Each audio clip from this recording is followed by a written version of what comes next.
तेज बारिश हो रही थी। शीतल, सोनल और शिवानी सड़क पर चल रही थी। उनके कपड़े फटे पुराने थे और उन पर कीचड़ लगा हुआ था। शिवानी लंगड़ाते हुए चल रही थी। सोनल, शिवानी, बस यही हमारी आखिरी आस है। अगर आज उन लोगों ने हमारी मदद नहीं की ना, तो पता नहीं हमारा क्या होगा। अरे दीदी, आप इतना परेशान क्यों हो रही हो? वो हमारी मदद जरूर करेंगे, आप फिक्र मत करो। हाँ हाँ दीदी, वो हमारी मदद जरूर करेंगे, और अगर उन्होंने नाटक किया या मदद नहीं की ना, तो मैं उन लोगों को अच्छे से बता दूंगी। अरे छोटी, तू चुप ही रहना। तू कुछ उल्टा सीधा बोल देगी ना, तो वो लोग भड़क जाएंगे, इसलिए प्लीज तू अपना मुंह बंद रखना। तीनों बड़े घर के पास पहुंच जाती हैं। शीतल कांपते हुए खटखटाती है। थोड़ी देर के बाद सावित्री देवी बाहर आती हैं। अरे ये क्या भिखारियों जैसी हालत बनाई हुई है तुम तीनों ने। दूर हटो यहाँ से, मेरा घर गंदा हो जाएगा। हमें थोड़ी सी मदद चाहिए। हमारे घर में खाने को एक दाना नहीं है। बच्चे बीमार हैं, प्लीज हमारी मदद कर दीजिए। अरे जाओ जाओ, यहाँ से जाओ, कोई नहीं है यहाँ तुम्हारा, कोई नहीं करेगा यहाँ तुम्हारी मदद। सावित्री देवी वहाँ से चली जाती हैं। तभी वहाँ तान्या और कविता आती हैं। अरे हटो, बदबू आ रही है तुम लोगों से, भगाओ इन्हें यहाँ से। तान्या, अरे जाओ ना यहाँ से। यहाँ आ जाती हो मुँह उठाकर पैसे मांगने। पैसे क्या हमारे घर में पेड़ पर उगते हैं? अब जाओ जाओ यहाँ से, कुछ नहीं है हमारे पास तुम लोगों को देने के लिए। तुम दोनों होती कौन हो हमें ये सब बोलने वाली? हमें सब पता है कि तुम्हारा ये जो पैसा है ना, ये कैसा है और कहाँ से आया है। ज्यादा घमंड मत दिखाओ अपने इन पैसों का। यहाँ बकवास करने की जरूरत नहीं है, निकल जाओ यहाँ से। कविता और तान्या गुस्से में घर का दरवाजा बंद कर लेती हैं। अरे शिवानी, मैंने तेरे से हाथ जोड़कर मना किया था ना कि कुछ उल्टा सीधा मत बोलना, फिर तू क्यों बोली? देखा ना, वो लोग भड़क गए। अब बता हम क्या करेंगे? अरे जेठानी जी, मैंने कुछ गलत नहीं किया, एकदम सही किया। वो कौन होती है हमसे इस तरह बोलने वाली? तीनों बहुएं निराश होकर वापस अपने गांव आ जाती हैं। गांव में खेतों के बीचों बीच एक कच्चा सा घर बना हुआ था। घर के अंदर विकास, रवि और सुमित, दो छोटे बच्चे गोलू और परी के साथ बैठे हुए थे। सुमित, मुझे तो कुछ समझ नहीं आ रहा कि अब क्या होगा। भैया पता नहीं वो लोग हमारी मदद करेंगे या नहीं। तभी शीतल, सोनल और शिवानी वहां आ जाती हैं। क्या हुआ सोनल, उन लोगों ने कुछ मदद की या नहीं? नहीं की विकास जी, उन्होंने हमारी मदद नहीं की। आखिर ये लोग इतने दुखी क्यों हैं? और शीतल, सोनल, शिवानी शहर में जिन लोगों से मदद मांगने गई थीं, आखिर वो लोग कौन थे? ये सब जानने के लिए हमें कहानी में कुछ समय पहले जाना होगा। दोपहर का समय था। शीतल, सोनम और शिवानी, विकास, सुमित और रवि खेत में काम कर रहे थे। तभी वहां तो गांव वाले आते हैं। अरे तुम लोगों को जरा भी बुद्धि नहीं है क्या? भला कोई इस समय फसल उगाता है? क्या मतलब है काका? मतलब ये कि बारिश का मौसम आने वाला है और बारिश से तुम्हारी सारी फसल और सब्जियां खराब हो जाएंगी। इसलिए फालतू में इन बीजों पर पैसे खर्च मत करो। मेरी मानो तो इन पैसों से अपना वो कच्चा घर बनवा लो, वरना पानी से वो ढह जाएगा। अरे अरे काका, आप ऐसा मत बोलिए। अभी बारिश को आने में बहुत टाइम है, और आप हमें ज्ञान देने से पहले अपना खेत देखिए जाकर। आपके खेत में कल खुद हमने देखा था कि फसल में कीड़े लग रहे हैं, इसलिए अपने खेत में जाकर अपना काम कीजिए, हमें सलाह मत दीजिए। दोनों गांव वाले वहां से चले जाते हैं। वैसे शीतल, अभी पानी का मौसम इतनी जल्दी तो नहीं आने वाला ना? अरे नहीं नहीं जी, अभी तो बारिश में बहुत टाइम है, आप फिक्र मत करो। जब तक बारिश आएगी ना, तब तक हमारी फसल अच्छी खासी उगाएगी। लेकिन भाभी, हमारे पास ज्यादा पैसे नहीं है ना खेत में अच्छा खाद डालने के लिए। कोई बात नहीं सुमित जी, अब हम कर ही क्या सकते हैं। पैसे नहीं है तो ना सही, हम अपनी मेहनत तो पूरी करेंगे, जो होगा देखा जाएगा। कुछ समय बीत जाता है। सुबह का समय था। खेत में एकदम हरी भरी फसल और सब्जियां उगाई थी। विकास जी देखो तो, अब तो ना हम ये ताजी सब्जियां बाजार में बेचेंगे और फिर अपना घर पक्का बनाएंगे। बच्चों के लिए अच्छे कपड़े खरीदेंगे, सब कुछ एकदम बढ़िया हो जाएगा। हाँ दीदी, मैं तो ना अपने लिए एक बहुत अच्छी सी साड़ी खरीदूंगी। देखो हमारे इस छोटे से खेत में कितनी अच्छी फसल हुई है। हाँ शिवानी, फसल तो बहुत अच्छी हुई है। रात का समय हो गया था। सब लोग कच्चे घर में सो रहे थे। तभी सबके ऊपर पानी गिरता है। अरे ये क्या हुआ? सब लोग घबराकर उठ जाते हैं। घर के अंदर पानी आ रहा था। विकास घर के बाहर आकर देखता है तो हैरान रह जाता है। बाहर बहुत तेज बारिश हो रही थी। सुमित, रवि, जल्दी आओ बाहर, देखो हमारी फसल बर्बाद हो रही है। पागल हो गए हो क्या आप लोग? क्या करोगे? बाहर चलो। अंदर चलिए जी, ये आंधी तूफान है, इसे हम नहीं रोक सकते। हे भगवान, ये आंधी तूफान शांत कर दो, नहीं तो हमारी पूरी फसल, हमारी महीनों की मेहनत बर्बाद हो जाएगी। लेकिन आंधी तूफान शांत नहीं होता। अगली सुबह तूफान शांत हो चुका था। चारों तरफ सिर्फ पानी ही पानी भरा था। खेत की पूरी फसल बर्बाद हो चुकी थी। हमने इस खेत में कितनी मेहनत की थी शीतल। सोचा था इस बार अच्छे पैसे कमाएंगे और हमारे दिन बदल जाएंगे, लेकिन देखो ये क्या हो गया, सब खत्म हो गया। ये तो हमने सपने में भी नहीं सोचा था कि ऐसा कुछ हो जाएगा। दीदी, अब क्या होगा हमारा? हमारे पास तो एक भी पैसा नहीं बचा है। सोचा था ये फसल और सब्जी बेचकर पैसे आ जाएंगे, लेकिन अब हम क्या करेंगे? कुछ समय बीत जाता है। पूरा परिवार दुखी होकर एक साथ बैठा हुआ था।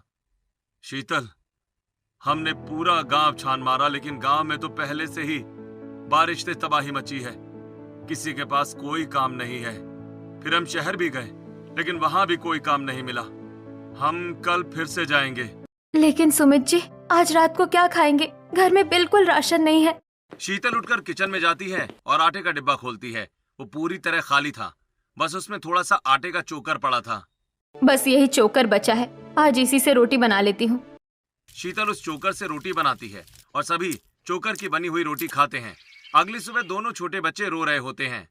माँ, मुझे भूख लगी है, मुझे दूध पीना है। रो मत मेरा बच्चा, मैं अभी लाती हूँ दूध। सोनल गांव में जाती है और वो गांव वालों से मदद मांगती है, लेकिन कोई उसकी मदद नहीं करता। आखिरकार एक बूढ़ा आदमी उसे थोड़ा सा दूध दे देता है। हे भगवान, ये तो बहुत थोड़ा सा दूध है, इसे मैं 2 बच्चों को कैसे पिलाऊंगी? सोनल घर आती है और उस थोड़े से दूध में बहुत सारा पानी मिला देती है और गर्म करके गोलू को दे देती है। माँ, इसमें तो सिर्फ पानी ही पानी का टेस्ट आ रहा है, ये अच्छा दूध नहीं है। बेटा, अभी यही वाला दूध है ना, इसे पी लो। पापा जल्दी से बहुत सारा अच्छा वाला दूध लाएंगे। रात के समय विकास, सुमित और रवि शहर से लौटते हैं। शिवानी, सोनल भाभी, अब टेंशन लेने की कोई बात नहीं है। हाँ शीतल भाभी, हमें ना शहर में काम मिल गया है। एक राशन की दुकान पर हमें बोरे उठाने का काम मिल गया है। हे भगवान, तेरा लाख लाख शुक्र है। चलो, भगवान ने एक दरवाजा बंद किया तो दूसरा तो खोल ही दिया। अगले दिन सुबह तीनों भाई शहर जाते हैं और राशन की दुकान पर काम करते हैं। अरे बारिश का मौसम है, नीचे गोदाम में पानी भर रहा है। तुम तीनों जल्दी से ये दाल और चावल के बोरे उठाकर अंदर रख दो। जी मालिक, हम अभी करते हैं। रात का समय हो जाता है। शिवानी, शीतल अभी जाग रही होती हैं। बस बेटा, थोड़ी देर और, तुम्हारे पापा लोग आ रहे होंगे, बहुत सारे पैसे लेकर आएंगे। तभी विकास, सुमित और रवि वहां आ जाते हैं। तीनों घायल हालत में थे। हे भगवान, ये क्या हो गया? सुमित जी, ये चोट कैसे लगी? शीतल, हम लोग काम खत्म करके पैसे लेकर गांव की तरफ लौट ही रहे थे। बहुत रात हो गई थी तो कोई बस या गाड़ी भी नहीं मिल रही थी। हम पैदल ही आ रहे थे कि तभी सुनसान रास्ते पर हमें कुछ लुटेरों ने घेर लिया। उन लोगों के पास हथियार थे भाभी। उन्होंने हमें बहुत बुरी तरह पीटा और जो पैसे हमने इतनी मेहनत से बोरे उठाकर कमाए थे, वो सारे पैसे लूट कर ले गए वो लोग। हे भगवान, ये कैसे इम्तिहान है? पैसे आए भी और वो भी चले गए। अब हम क्या करें? आज तो घर में कुछ खाने को भी नहीं है। दीदी, आप लोग रोइए मत, अब जो हो गया सो हो गया। पी लीजिए, पानी पी लीजिए। आज पानी पीकर ही सो जाते हैं। शिवानी किचन में जाती है। वहां उसे एक रोटी मिल जाती है। वो उस एक रोटी को आधा आधा करके दोनों बच्चों को दे देती है। लो मेरे बच्चों, ये खा लो और ये पानी पी लो। बच्चे वो रोटी खाकर सो जाते हैं। अगली सुबह तीनों बहुएं गांव में मदद मांगने जाती हैं, लेकिन कोई भी उनकी मदद नहीं करता। कोई हमारी मदद नहीं कर रहा, अब क्या करें? कुछ समझ नहीं आ रहा। तीनों दुखी होकर घर वापस आ जाती हैं। घर आकर वो देखती हैं कि गोलू और परी की तबीयत खराब हो चुकी है। दीदी देखो ना, इनकी तबीयत कितनी बिगड़ गई है। बुखार से तब रहे हैं ये दोनों। अरे अब हम क्या करें? मुझे तो कुछ समझ नहीं आ रहा। नहीं जी, हम हार नहीं मानेंगे। यहाँ गांव में कोई मदद नहीं करेगा। हम शहर जाएंगे अपनी माँ जी और जेठानियों के पास। वो हमारे अपने हैं, वो हमारी मदद जरूर करेंगे। तीनों बारिश में भीगती हुई शहर जाती हैं और अपनी सास सावित्री और दोनों जेठानी तान्या और कविता से मदद मांगती हैं, लेकिन उनकी कोई मदद नहीं करता। तीनों दुखी होकर वापस गांव आ जाती हैं।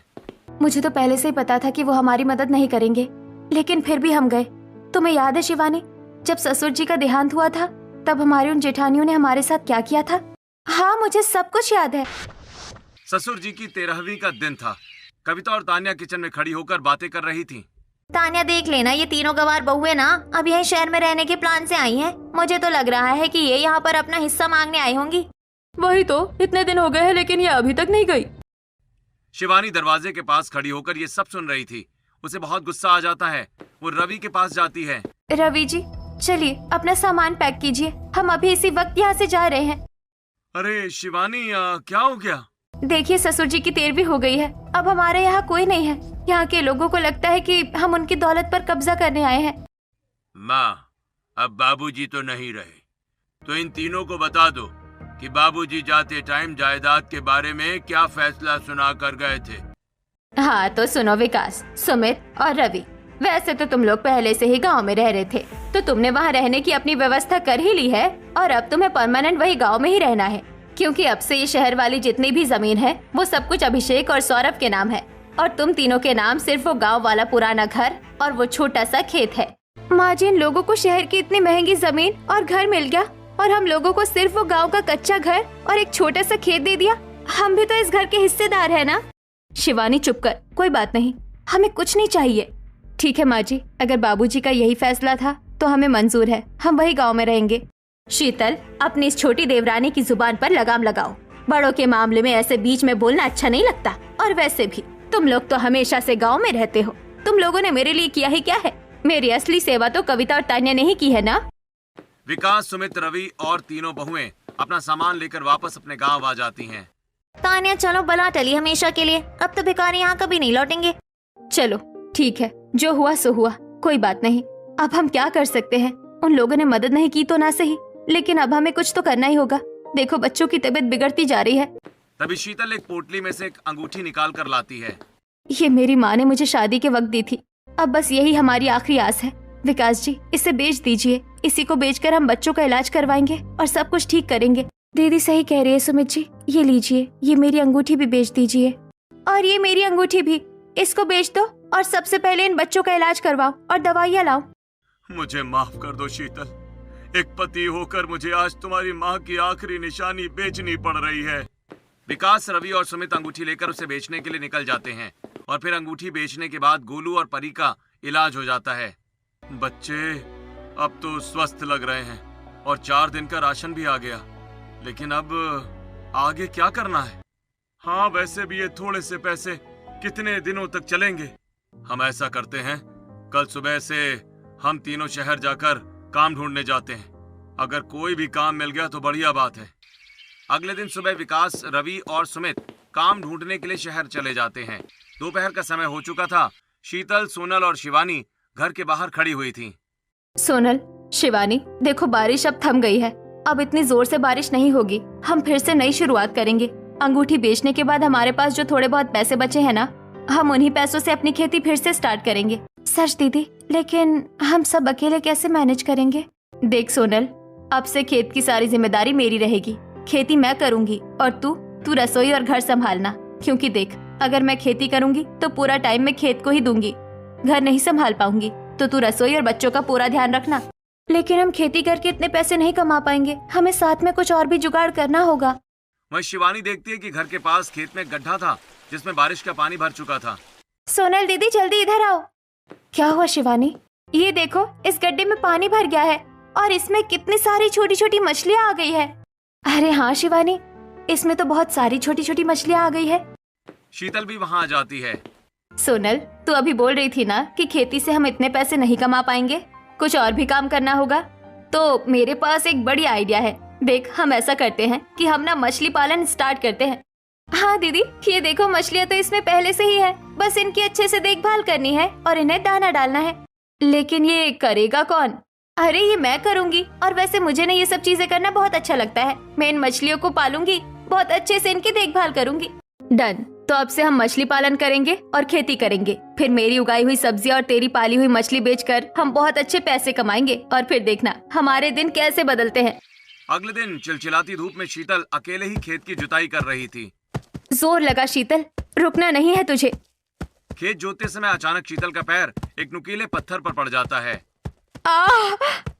शीतल के पैर से खून निकलने लगता है। वो वहीं मिट्टी पर बैठ जाती है। वो एक कपड़े को कसकर अपने पैरों में बांध लेती है और फिर से काम शुरू कर देती है। चाहे कुछ भी हो जाए, मैं हार नहीं मानूंगी। मैं अपने परिवार के लिए बहुत मेहनत करूंगी। शीतल अकेले ही पूरे खेत को जोत देती है और फिर बीज बो देती है। बस जी, बीज बो दिए, खेत तैयार हो गया। अब देखो, मैं इस खेत के लिए एकदम देसी और बढ़िया खाद तैयार करूंगी। शीतल गांव जाती है, वो गांव से गोबर लाती है और फिर अपने खेत में इकट्ठा करती है। फिर जो पुरानी सब्जियां खेत में सड़ गई थीं, उन्हें काटकर उस गोबर में मिला देती है। ये एकदम बढ़िया खाद तैयार हो गया है। अब ये मैं खेत में डालूंगी तो मुझे पक्का यकीन है कि इस बार सब्जी और फसल बहुत अच्छी होगी। दोपहर का समय हो जाता है। सोनल चूल्हे पर खाना बना रही थी। किचन में बहुत गर्मी हो रही थी और धुआं भी हो रहा था। हे भगवान, यहाँ तो बहुत गर्मी लग रही है और धुआं भी बहुत हो रहा है। तभी बाहर गोलू और परी रोने लगते हैं। अरे अरे अरे, क्या हो गया मेरे बच्चों को? भूख लग रही है ना? बस खाना तैयार हो गया है, मैं लाती हूँ खाना। रात का समय हो जाता है। सब एक साथ खाना खाने के लिए बैठे थे। सोनम सबको खाना परोस रही थी। पता है विकास जी, ये सोनल है ना, ये घर का सारा काम एकदम अच्छे से संभाल लेती है। बच्चों को भी देखती है और खाना भी बनाती है, वरना मैं अकेली तो ये सब बिल्कुल नहीं संभाल पाती। और दीदी, मैं क्या यहाँ बैठकर मक्खियाँ मार रही हूँ? मैं भी तो दिन रात मेहनत कर रही हूँ। हाँ हाँ, तू भी बहुत मेहनत कर रही है। शीतल, तुम्हें पता है, हमें शहर में एक अच्छा काम मिल गया है। अब जब तक तुम्हारी खेती होती है और मछलियाँ बड़ी होती है ना, तब तक हमारा गुजारा अच्छे से हो जाएगा। सब लोग खाना खाकर सो जाते हैं। सोनल रात में बर्तन धो रही होती है। काम तो मैं घर के सारे कर लेती हूँ, कोई दिक्कत नहीं है। बस ना, ये जो रसोई है ना, उसमें बहुत ज्यादा गर्मी लगती है। अगर वो जगह थोड़ी ठंडी हो जाती ना तो राहत मिलती। शीतल दूर खड़े होकर ये सब बातें सुन रही थी। अगली सुबह सोनल जब रसोई में जाती है तो वो हैरान रह जाती है। अरे ये क्या? शीतल ने रसोई की जो छोटी सी खिड़की थी उसे तोड़कर थोड़ा बड़ा कर दिया था ताकि बाहर की हवा अंदर आ सके। उसने चूल्हे के ऊपर एक देसी चिमनी लगा दी है जिससे धुआं बाहर जाए, और रसोई से मिट्टी के गमलों में छोटे छोटे पौधे भी लगा दिए थे। कैसी लगी तेरी नई रसोई? दीदी, आपने एकदम सही किया। अब इनमें ना एकदम ठंडक हो गई है। मेरी रसोई एकदम ठंडी हो गई और वो धुआं भी बाहर जा रहा है। अब मुझे खाना बनाने में कोई प्रॉब्लम नहीं आएगी। थैंक यू दीदी। जल्दी से चाय बना, खेत पर भी है। उधर शिवानी गड्ढे के पास खड़ी थी जिसमें पानी भरा था। अरे यार, हवा से उड़कर इसमें कचरा आ गया है, इसे साफ करना होगा। शिवानी डंडे से उस गड्ढे में पॉलीथीन और कचरे को बाहर निकाल लेती है। अगर ये कचरा मेरी मछलियों ने खा लिया तो वो बीमार हो जाएंगी। ये पॉलीथीन थोड़ी ना कोई खाने की चीज है। सफाई करने के बाद शिवानी घर जाती है। वो एक बर्तन में थोड़ा सा आटा गूंथती है और उसकी छोटी छोटी गोलियां बनाती है। उन्हें गड्ढे में मछलियों को खाने के लिए डाल देती है। ये लो, ये है मेरी मछलियों का फेवरेट खाना। खाओ खाओ और जल्दी जल्दी बड़ी हो जाओ। इस तरह कुछ महीने बीत जाते हैं। एक सुबह शीतल खेत में आती है और बहुत खुश हो जाती है। विकास जी, सोनल, शिवानी, जल्दी आओ। सब वहाँ आ जाते हैं और देखते हैं कि खेत में बहुत बढ़िया सब्जियां उगाई हैं। अरे वाह शीतल, वाह! तुम्हारी तो वो देसी खाद और मेहनत रंग ले आई। इतनी अच्छी सब्जी तो पूरे गांव में किसी के खेत में नहीं होगी। और मेरी मछली अभी अब बहुत बड़ी हो गई है, वो बेचने के लिए तैयार है। रात का समय हो जाता है। सभी एक साथ बैठकर बातें कर रहे थे। वो देखो, अब सब्जी और मछलियाँ तैयार है। अब बस हमें उन्हें सही तरीके से बेचना है। विकास जी, आप मेरी उगाई हुई ये ताजी सब्जियाँ यही गाँव में बेचेंगे। और सुमित जी, सुमित रोज सुबह सब्जियाँ लेकर शहर जाएगा और रवि, तुम शिवानी की मछलियाँ लेकर शहर में बेचने जाओगे। गाँव और शहर दोनों जगह जब हम एक साथ अपना सामान बेचेंगे ना, तो हम ज्यादा पैसे कमा पाएंगे। प्लान तो तुम्हारा एकदम बढ़िया है भाभी। हम चले तो जाएंगे शहर, लेकिन इतनी दूर हम रोज रोज जाएंगे कैसे? हमारे पास बस का किराया देने के भी पैसे नहीं है। हाँ भाभी, और चलो पैदल चले भी गए तो शहर में सब्जी और मछलियाँ किस पर रखकर बेचेंगे? हमारे पास तो ठेला वगैरह भी नहीं है। बात तो सही है। ठीक है, कल सुबह हम दोनों गांव में जाकर कुछ लोगों से मदद मांग कर आते हैं। अगर किसी ने अपना पुराना ठेला हमें दे दिया तो काम बन जाएगा। अगली सुबह तीनों बहुएं गांव के एक अमीर आदमी लाला जी के घर पहुंचती हैं। लाला जी, आपके घर के पीछे वो जो पुराना ठेला रखा है ना, वो हमें कुछ दिनों के लिए दे दीजिए प्लीज। अभी हमारे पास पैसे नहीं है, लेकिन जब सब्जी और मछली बेचकर पैसे आ जाएंगे ना, तो हम आपको उसका रोज का किराया भी दे दिया करेंगे। हाँ लाला जी, बस कुछ समय की बात है, फिर हम अपना नया ठेला ले लेंगे। अरे नहीं भाई, ऐसे कैसे दे दूं अपना ठेला? पहले एडवांस पैसे दो तब ले जाना।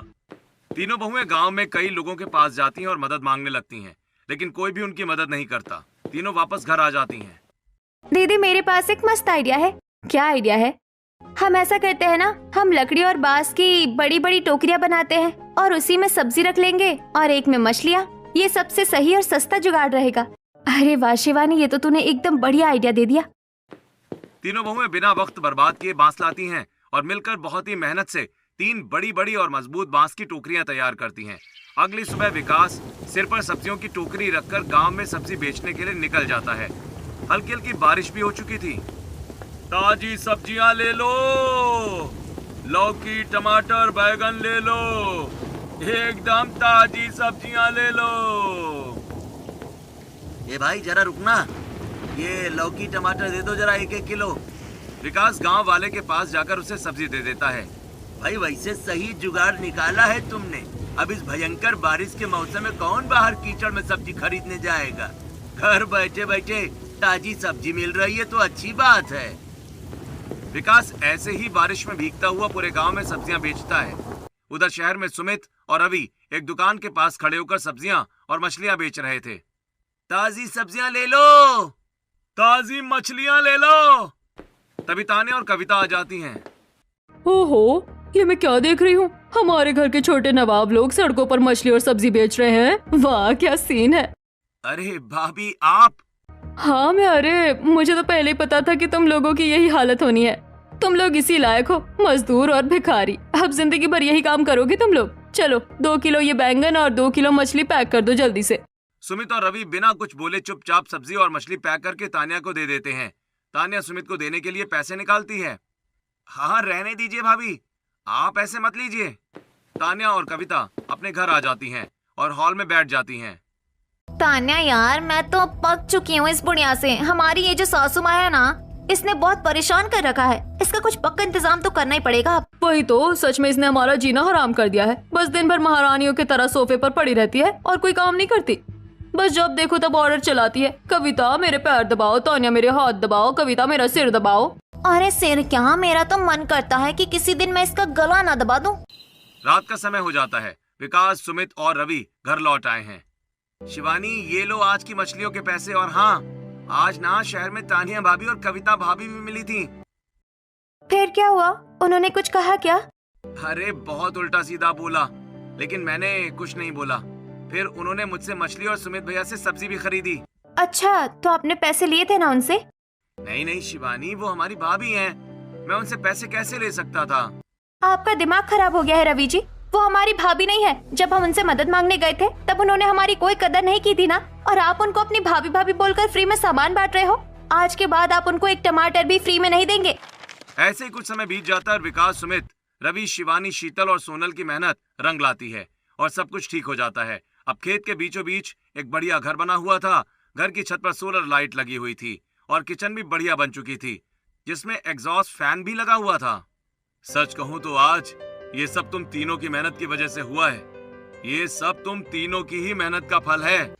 सब बहुत खुश होकर खाना खाते हैं। उधर शहर में अभिषेक और सौरभ हॉल में खड़े हुए थे। माँ, बहुत दिन हो गए आप कहीं बाहर नहीं गई। आप तीर्थ यात्रा पर हो आइए। तीर्थ यात्रा? लेकिन बेटा, तुम लोग को तो अपने बिजनेस से फुर्सत ही नहीं है, तो मुझे लेकर कौन जाएगा? अरे माँ, कविता और तान्या है ना, ये दोनों आपको ले जाएंगी। हाँ माँ जी, आप जल्दी से अपना सामान पैक कर लीजिए। सामान क्यों पैक करना है बहू? अरे माँ जी, वहाँ काम आएगा ना। आप 1-2 दिन आश्रम वगैरह में रहेंगी तो कपड़े तो लगेंगे ही। सावित्री देवी खुशी खुशी अपना सूटकेस पैक करती हैं और कविता, तान्या उसे कार में बिठाकर वहां से ले जाती हैं। रात हो जाती है। शीतल, सोनल और शिवानी जाग रही थीं। तभी गेट खटखटाने की आवाज आती है। इतनी रात को कौन आ गया? मैं देखती हूँ। शीतल दरवाजा खोलती है। सामने खड़ी सावित्री देवी सूटकेस के साथ खड़ी है। अरे सासू माँ, आप यहाँ कैसे आई, वो भी इतनी रात को? अरे मैं तो बस देखने आई थी। तुम लोग उस दिन बहुत ज्यादा कहती थी ना कि हिस्सा हिस्सा, और बहुत बढ़ चढ़कर बोलती थी कि सासू माँ आप गाँव आइए, हम आपकी बहुत सेवा करेंगे। तो बस मैं देखने आई हूँ कि तुम लोग मेरी कितनी सेवा करते हो। अच्छा ऐसी बात है तो ठीक है सासू माँ, आप देखना, हम आपकी इतनी सेवा करेंगे कि आप खुश होकर यही की हो जाएंगी। शीतल सावित्री देवी को हॉल में लेकर आती है। तभी शीतल देखती है कि सावित्री के हाथ में चोट लगी हुई है। माँ जी, ये आपके हाथ में चोट कैसी लगी हुई है? अरे कुछ नहीं, वो मैं आ रही थी ना तो रास्ते में थोड़ा ऐसे ही फिसल गई थी। कोई बड़ी बात नहीं है, मैं ठीक हूँ। शीतल सावित्री को देख खाना सर्व करती है। खाना तो सच में बहुत अच्छा बना है। खाना खाने के बाद सावित्री देवी चारपाई पर लेट जाती हैं। तीनों बहुएं उनके पास खड़ी हैं। शीतल तू मेरे पैर दबाएगी, सोनल तू मेरे हाथ दबाएगी और शिवानी तू जल्दी से मेरे बालों में थोड़ा तेल डाल दे, मुझे बहुत थकान हो रही है, इससे मुझे थोड़ा आराम मिलेगा। तीनों बहुएं सावित्री देवी की सेवा करने में लग जाती हैं। मजा आ रहा है, सच में बहुत आराम मिल रहा है। अगले दिन रात के 12 बज रहे थे। सावित्री देवी जाग रही थीं। अरे शीतल, सोनल, शिवानी, अरे कहाँ मर गई सब? तीनों बहुएं हड़बड़ाकर उठती हैं, सावित्री देवी के पास आती हैं। क्या हुआ सासू माँ, आप ठीक तो है ना? मुझे मीठा खाने का मन कर रहा है, मेरे लिए ना अभी के अभी कुछ मीठा बनाओ। माँ जी रात के 12 बज रहे हैं, इस टाइम मीठा? तो क्या हुआ, मैंने कहा ना कि मुझे अभी खाना है, जाओ जाकर मेरे लिए बढ़िया सी खीर तैयार करो। लेकिन सासू माँ खीर के लिए तो दूध चाहिए होगा ना, और अभी घर में दूध खत्म हो गया है। मुझे नहीं पता, कहीं से भी लाओ, मुझे खीर खानी है, मतलब खानी है।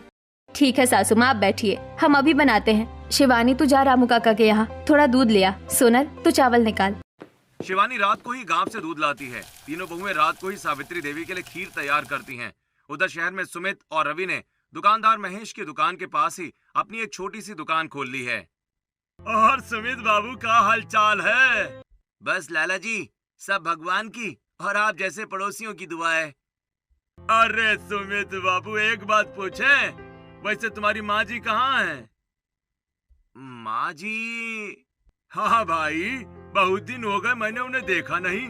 मैंने परसों तुम्हारे बड़े भाई अभिषेक से पूछा था, तो वो और उसकी पत्नी बोल रहे थे कि सावित्री जी तो तीर्थ यात्रा पर गई हुई हैं। क्या तीर्थ यात्रा? महेश जी अपनी दुकान बंद करके वहाँ से चले जाते हैं। रात को सुमित और रवि अपनी दुकान बंद करके अभिषेक के घर पहुँचते हैं। तुम दोनों भिखारियों की हिम्मत कैसे हुई मेरे घर में बिना पूछे घुसने की? ये सब क्या चल रहा है भैया? हमने महेश जी से सुना कि आप लोगों ने माँ जी को तीर्थ यात्रा पर भेज दिया है, जबकि वो तो हमारे पास गांव में रह रही हैं। हाँ तो इसमें इतना भड़काने वाली क्या बात है? और वैसे भी वो जो तुम्हारी लाडली माँ जी है ना, उन्हें हमने तुम्हारे पास ही परमानेंट पार्सल कर दिया है। अब जाओ और जाकर जिंदगी भर उन्हें संभालो, जाओ। अब यहाँ ज्यादा बकवास करने की जरूरत नहीं है, और जो पूछना है जाकर अपनी माँ से पूछना, वही तुम्हें सब कुछ समझाएंगी कि हमने उनके साथ क्या किया। अब निकलो यहाँ से, चलो। सुमित और रवि वापस गांव लौट आते हैं। माँ जी अपना सामान पैक कीजिए आप। क्या हुआ सुमित? चलिए माँ जी, आप अभी के अभी अपने घर जाइए। अब आपको यहाँ गांव में नाटक करने की कोई जरूरत नहीं है। जाइए अपने उन बड़े लाडले बेटों के पास, वो अभिषेक और सौरभ के पास। अरे सुमित, रवि, ये तुम लोग माँ जी से किस तरह से बात कर रहे हो? भाभी आप इनसे पूछिए ना, ये हमसे झूठ बोल रही थी। इन्हें अभिषेक भैया ने घर से निकाल दिया है। ये सुनते ही सावित्री देवी रोने लगती हैं। मुझे माफ कर दो मेरे बच्चों, मुझे माफ कर दो। हाँ सुमित तू सच कह रहा है, मेरे उन लाडले बेटों और बहुओं ने मुझे घर से धक्के मार कर निकाल दिया। शीतल, मेरी उन दोनों लाडली बहुओं ने मेरे साथ बहुत गंदा खेल खेला। उन्होंने मुझसे झूठ बोला था, कहने लगी कि माँ जी बहुत दिन हो गए हैं, आप तीर्थ यात्रा पर हो आइए। मैं बेवकूफ उनके बातों में आ गई। उन्होंने मेरा सामान पैक करवाया और मुझे कार में बैठा लिया। मुझे लगा वो सच में मुझे तीर्थ यात्रा पर ले जा रही है, लेकिन उन चुड़ैलों ने मुझे शहर के बाहर एक सुनसान हाईवे पर कार से उतार दिया और मेरा सूटकेस फेंक दिया और कहा, जाओ बुढ़िया, अब जाकर अपने उन गांव वाली बहू के पास रहो। मुझे माफ कर दो बहुओं, मैं तुम तीनों को बहुत ज्यादा बेकार और गंवार समझती थी, लेकिन आज मुझे समझ आ गया है कि तुम तीनों ही मेरी असली बेटियां हो। मेरी वो दोनों शहर वाली बहुएं तो बहुत बेकार है, नागिन है वो, मुझे माफ कर दो। अरे माँ जी, आप क्या कह रही हैं? आप हमारी माँ हैं, जो हुआ उसे भूल जाइए। आप फिक्र मत कीजिए, अब कोई आपको परेशान नहीं करेगा। हाँ सासू माँ, अब आप हमेशा हमारे साथ इसी गांव वाले घर में रहेंगी। माँ, हमें बस सच जानना था, वो भी आपके मुंह से। आप रोना बंद कीजिए। हम तीनों भाई सौरभ और अभिषेक भैया के मुंह पर ये बोल कर आए हैं कि आप लोग शहर की वो सारी प्रॉपर्टी अपने पास रख लीजिए, क्योंकि हमें कुछ नहीं चाहिए। अब हमारे पास हमारी माँ है। ये सब सुनकर सावित्री की आंखें भर आईं, पर अब पूरा परिवार एक साथ था और खुश था।